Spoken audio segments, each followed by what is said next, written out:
اسی طریقے سے صحابہ آپ صلی اللہ علیہ وسلم کی ایک ایک بات کو فالو کیا کرتے، جیسے رسول اللہ صلی اللہ علیہ وسلم بتایا کرتے تھے وہ ایگزیکٹلی ویسے ہی کیا کرتے تھے.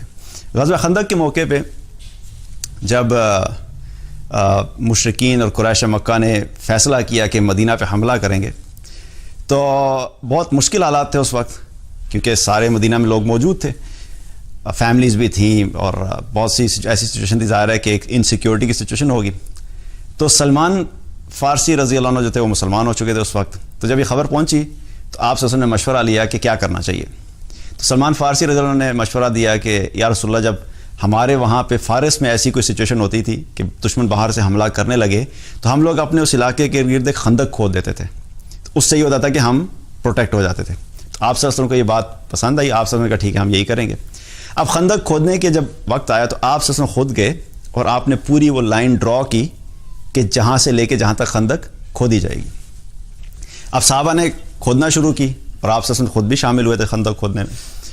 تو کھودتے کھودتے جب ایک جگہ پہ پہنچے تو بیچ میں ایک چٹان آ گئی کہ وہ اب ٹوٹ نہیں رہی تھی.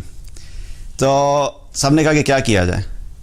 تو کچھ نے یہ سوچا کہ ہمیں ایک لائن کو تھوڑا سا سائڈ سے کر کے گزار لینا چاہیے.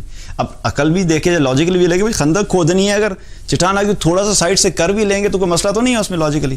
لیکن ان صحابہ نے کہا نہیں، چونکہ لائن رسول اللہ صلی اللہ علیہ وسلم نے ڈرا کی ہے تو ہم اس لائن سے 1 انچ بھی آگے پیچھے نہیں ہوں گے جب تک کہ رسول اللہ صلی اللہ علیہ وسلم خود آ کے ہمیں نہ بتا دیں. مطلب لک ایٹ دیئر لیول کہ وہ کس لیول تک آپ صلی اللہ علیہ وسلم کی اتباع کرتے تھے. آج ہم کتنے آرام سے کہتے ہیں یار بس ٹھیک ہے، اللہ پہ ایمان ٹھیک ہے، رسول اللہ صلی اللہ علیہ وسلم ایمان بھی ٹھیک ہے، صرف قرآن پڑھ لیا کرو، سنت سے کوئی فرق نہیں پڑتا. تو یہ سنت سے فرق پڑتا ہے. صحابہ اس چیز کی امپورٹنس کو سمجھتے تھے تو انہوں نے اس چیز کو لائن کو اپنی مرضی سے آگے پیچھے نہیں کیا. تو اس حد تک صحابہ جو تھے وہ اتباع کیا کرتے تھے آپ صلی اللہ علیہ وسلم کی. اسی طریقے سے ایک مرتبہ سفر میں جا رہے تھے، اکثر جو ہوتا تھا سفر ہوتا تھا، رسول اللہ صلی اللہ علیہ وسلم بھی ہوتے تھے، صحابہ بھی ہوتے تھے، اور سفر میں کئی دفعہ ایسی سچویشن آتی تھی کہ پڑاؤ ڈالنا پڑتا تھا، رکنا پڑتا تھا کہیں پہ. تو کبھی کسی وادیوں میں ہے، کبھی گھاٹیوں میں ہے، کبھی پہاڑوں میں ہے. تو جب بھی کہیں رکتے تھے تو وہاں پہ کیا ہوتا تھا، لوگ اپنے اپنے خیمے لگا لیتے تھے صحابہ. ایک دفعہ اس پڑاؤ میں جب سفر میں تھے تو پڑاؤ ڈالا تو صحابہ نے اپنی اپنی جگہ کے اعتبار سے جو ان کو بہتر لگی وہاں پہ خیمے لگا دیے. اور ایسا ہی ہوتا ہے کہ جب بھی کہیں آپ کسی بڑے میدان میں ہوتے تو ہر انسان کوشش یہ کرتا ہے کہ کسی ایسی جگہ پہ لگائے جو تھوڑی سی کمفرٹیبل ہو اور اس میں مشکلات کم ہو.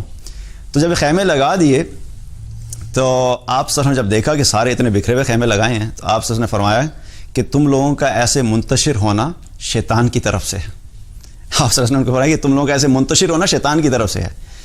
اگلی دفعہ جب پڑاؤ ڈالا تو وہ سارے صحابہ کے خیمے اتنے قریب تھے کہ فرمایا کہ اگر کوئی بڑی چادر ہوتی تو ویسے ایک بڑی چادر سے ان کو کور کیا جا سکتا تھا. اس قدر قریب انہوں نے خیمے لگائے. صرف ایک دفعہ رسول اللہ صلی اللہ علیہ وسلم نے بتایا کہ یہ تمہارے لیے شیطان کی طرف سے ہے. تو آپ صلی اللہ علیہ وسلم کی ایک ایک بات کو صحابہ بہت سیریس لیا کرتے تھے. اسی وجہ سے اللہ نے ان کو مقام دیا. ہم تو مطلب ہے کہ ایک کان سے سنتے ہیں دوسرے نکالتے ہیں. میں اپنے آپ کو بھی شامل کر رہا ہوں اس میں یہ نہیں کہہ رہا کہ کوئی پرفیکٹ ہوں، لیکن ہمیں اپنی زندگی میں رسول اللہ صلی اللہ علیہ وسلم کی اتباع کے اعتبار سے ہر عمل کو امپورٹنس دینی ہے. جو جتنا زیادہ اتباع میں آگے ہوگا اللہ کی محبت اس شخص کے ساتھ اتنی ہی زیادہ ہوگی.